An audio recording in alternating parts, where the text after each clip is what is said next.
Hello, my name is Hugh Henry. We're interviewing people about the Amy Goodman show here. Can you tell us who you are and where you're from?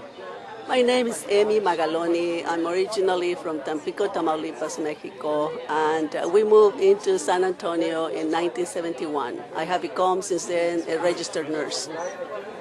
Yeah, well, there's a difference between corruption north of the Rio Grande and south of the Rio Grande. South of the Rio Grande, they call it corruption, and south of the Rio Grande, they are trying to do something about it. Absolutely, and I think that Mexico is really striving to clean up their act. And you can see democracy in action in Mexico right now, especially after the past elections.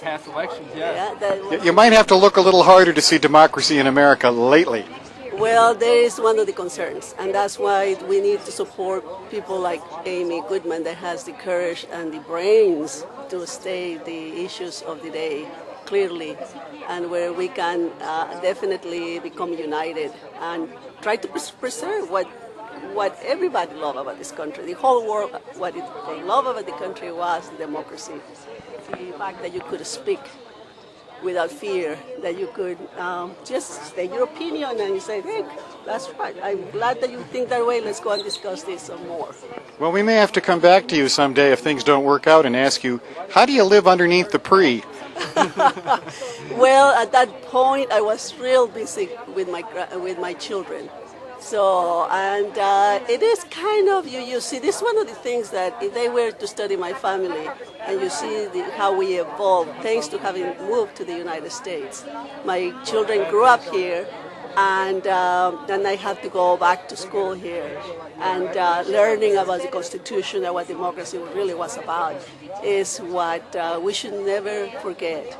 We shouldn't forget what the nation is about and the government. The government is different than the nation. And that is something that some people are confused right now because of the, how can I put it, because of the incredible hold of the media that the Republicans have presently. The reason I asked about the PRE is it looks like Mr. Karl Rove is determined to give us a single-party democracy, just like Mexico had. So, you know what the last 40 years are like. Maybe you'll have to tell us what the next 40 years are going to be like here. Well, hopefully it will change in this election, so everybody has to get up and go vote. And I think Amy gives us hope. Thank you very much. So, Carlos decided he would drag a coffin around the country. He dragged it over Capitol Hill, spoke with a number of Congress members. He went to Waco and Crawford. He came up to Provincetown. You should have seen him. That's the last weekend before people go back to work and go back to school, and there is this coffin going through Main Street of this vacation resort area. And everyone stops. He says, the war doesn't go on vacation, so neither will I. And he has these loose-leaf notebooks of documents, also has his kids' clothes. And you said he was here? Yes. He was here. And I was going through the loose-leaf notebook, and I saw a letter from the National Guard. Their son Brian's being aggressively recruited to go to Iraq. And it said, Dear American.